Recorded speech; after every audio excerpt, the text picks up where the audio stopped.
Reels वाली बहू। प्रज्ञा को रील्स बनाने का बड़ा ही क्रेज है और वो दिन भर रील्स बनाती रहती है।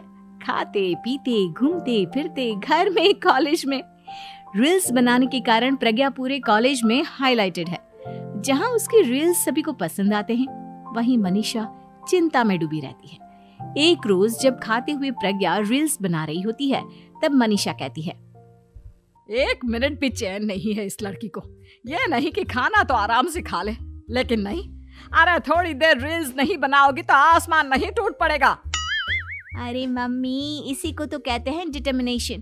तुम नहीं समझोगी ये सब। हे भगवान, इस लड़की को सद्बुद्धि दे। जब देखो तब टेढ़ा बाका मुंह बनाती रहती है। मनीषा की बात का प्रज्ञा पर जरा भी असर नहीं होता और वो खाते खाते रील्स बनाती रहती है। दिन बीतने लगते हैं और देखते देखते प्रज्ञा का कॉलेज भी खत्म हो जाता है। आए दिन कोई ना कोई मनीषा को प्रज्ञा की शादी करवाने का सुझाव दे जाता है। सब ठीक ही कहते हैं, प्रज्ञा की शादी कर देनी चाहिए। अपने घर के काम काज में व्यस्त हो जाएगी तो खुद ही ये रील्स और नाच गाना बंद हो जाएगा। मनीषा और प्रेम प्रज्ञा के लिए एक अच्छा लड़का ढूंढने लगते हैं और तभी विकी का रिश्ता प्रज्ञा के लिए आता है, जिसने प्रज्ञा को उसकी रील्स देखकर पसंद कर लिया था। अगले दिन विकी अपने माता पिता के साथ प्रज्ञा के घर पहुंच जाता है और प्रज्ञा साड़ी पहने हाथों में चाय की ट्रे लिए उनके सामने आती है। जब विकी को पसंद है तो हमें भी बहू पसंद है। बहन जी, आप बारात की तैयारी कीजिए। एक बार लड़का लड़की अकेले में बात कर ले तो अच्छा रहेगा। हाँ हाँ, क्यों नहीं।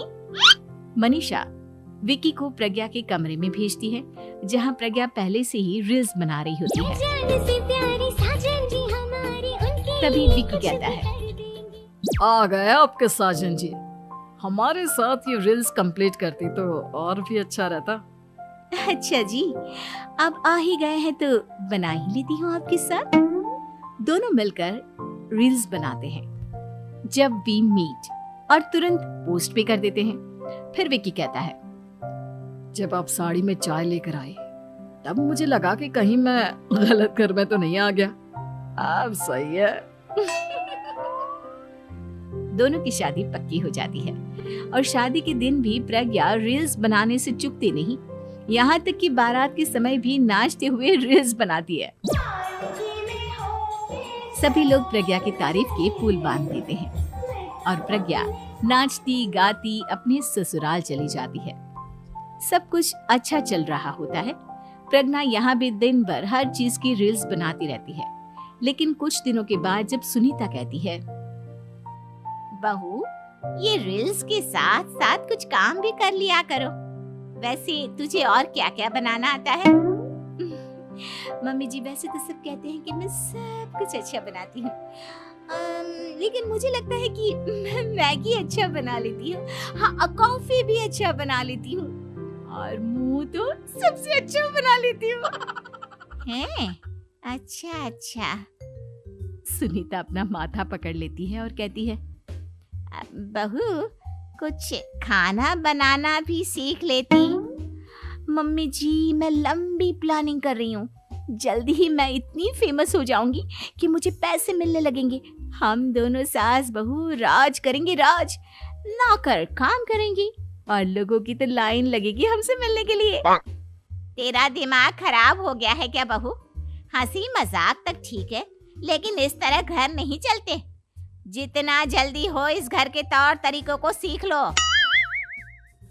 प्रज्ञा मुंह घुमाकर चली जाती है और तुरंत उसी वक्त एक रील बनाती है। ये देख सुनीता का गुस्सा 7वें आसमान पर चला जाता है और विकी के घर आती ही सुनीता उसे सब कुछ बताती है। विकी भी अब प्रज्ञा की इन हरकतों से परेशान हो जाता है। तुम टेंशन मत लो मम्मा, मैं देख लूंगा। विकी कमरे में जाता है तो देखता है कि प्रज्ञा रील्स बना रही है। विकी बड़े ही प्यार से प्रज्ञा से कहता है, प्रज्ञा, इन सब के लिए मैं तुम्हें मना नहीं कर रहा हूँ, लेकिन फिर भी हर वक्त तो ये अच्छा नहीं लगता ना। समझने की कोशिश करो, मुझे भी तुम्हारा थोड़ा वक्त चाहिए। मैं जब ऑफिस से आता हूँ तो मुझे समय देने की जगह इसी में लगी रहती है। तुम ज्यादा ही सोच रहे हो। तुम भी मेरे साथ रील्स बनाओ ना, तुम्हें भी बहुत अच्छा लगेगा। तुम्हें इज्जत से कोई बात समझ में नहीं आती क्या? दिमाग खराब हो गया है तुम्हारा इस चकाचौंध से। अगर तुमने अपना रवैया नहीं बदला तो मैं तुमसे दूर चला जाऊंगा। तुम ही रिश्ता लेकर आए थे, मुझे लड़कों की कमी नहीं थी और ना आज है। विकी दरवाजा पटक कर चला जाता है। धीरे धीरे विकी प्रज्ञा से दूर होता जाता है। एक रोज मनीषा प्रज्ञा के ससुराल उससे मिलने जाती है। तब सुनीता उससे कहती है, बहन जी, अब आई हैं तो कुछ दिन यहाँ रहकर जाइएगा, आप ही का घर है। हाँ मम्मी, बहुत दिन हो गए तुम्हारे साथ एक भी रील नहीं बनाई मैंने। प्रज्ञा तुरंत अपने फोन में रील्स ऑन कर लेती है। ये सब मुझसे नहीं होता। तेरा ये भूत अभी तक नहीं उतरा क्या? बहन जी, आप कुछ कहती नहीं क्या इसे? जब आप ही कुछ नहीं कर पाई तो मैं कर ही क्या सकती हूँ। सास तो वैसी ही बदनाम है। शाम को घर की लाइट चली जाती है और मनीषा प्रज्ञा से कहती है, मेरे घुटनों में बहुत दर्द हो रहा है, तू लाइट का कुछ इंतजाम करना बेटा। अच्छा, कैंडल जला देती हूँ मम्मा। प्रज्ञा गाते हुए कैंडल जलाती है और खिड़की के पर्दे के पास रख देती है। मनीषा, जिसे बहुत दर्द हो रहा है, वो सो जाती है और प्रज्ञा हमेशा की तरह अपने रील्स में लग जाती है। उधर कैंडल की वजह से पर्दा आग पकड़ लेता है और मनीषा के कमरे में आग लग जाती है। बचाओ, कोई है, बचाओ। सभी भागते हैं और विकी कमरे की आग बुझाने में लग जाता है, लेकिन तब तक मनीषा आधी जल चुकी थी। मनीषा की हालत देख प्रज्ञा रोने लगती है। विकी मनीषा को तुरंत हॉस्पिटल ले जाता है और उसे एडमिट कराता है। विकी प्रज्ञा से कहता है, देख लिया ना, तुम्हारे इस नाच गाने की वजह से आज तुम्हारी माँ की जान जाते जाते रह गई। अब पता नहीं तुम और क्या चाहती हो। उधर डॉक्टर कहते हैं, इनकी हालत बहुत नाजुक है, आधे से ज्यादा जल चुकी है। प्रज्ञा रोती हुई मंदिर में जाती है और भगवान के आगे जाकर कहती है, भगवान, मेरी माँ को ठीक कर दो। मैं कसम खाती हूँ, हाथ से ये रील्स बनाना छोड़ दूंगी। बस मुझे मेरी माँ वापस मिल जाए। 2 दिन बीत जाते हैं और मनीषा खतरे से बाहर आ जाती है। पेशेंट अब ठीक है, आप लोग उनसे मिल सकते हो। सब कोई मनीषा से मिलता है और प्रज्ञा सबके सामने अपना फोन तोड़ देती है। मुझे माफ कर दो मम्मा, मैंने तुम लोगों की बातों को नजरअंदाज किया। बेटा, कोई भी चीज जरूरत से ज्यादा खराब है। मैंने तुम्हें रील्स बनाने से कभी मना नहीं किया, लेकिन हर वक्त एक ही चीज तो सही नहीं है। मैं समझ गई हूँ मम्मा, आई एम सॉरी।